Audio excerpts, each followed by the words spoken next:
What is hP3tri? It's an artificial life simulator, kind of like Conway's Game of Life, except there are many different kinds of cells, each grouped together into an organism. So something like this guy could exist in the system, and move about freely as if on a petri dish, allowed to live its little life. Here's a preview of some organisms living in the simulation system that I built, as if they were on a petri dish with some food scattered throughout it.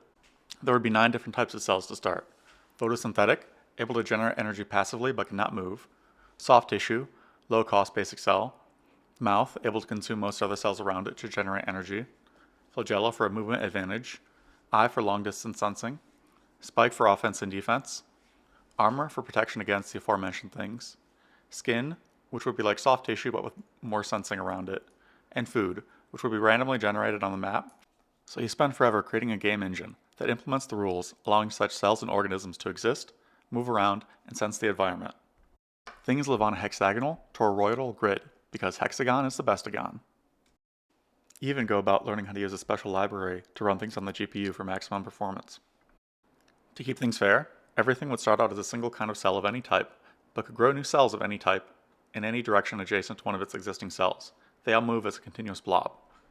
A brain chooses what kind of cell to grow and what direction to move, if it should reproduce, all based on a neural network brain's input of the sensed environment around it and its current body. Each organism will use a compositional pattern-producing network to decide what types of cells to grow. Oh boy, each genome all look different and exciting, based on CPPN output over 100 ticks for each organism allowed to grow without any energy constraints. Then I'll put 5 seed cells for each of these organisms on a petri dish and run a tournament to see which can take up the most hexes at the end of the simulation.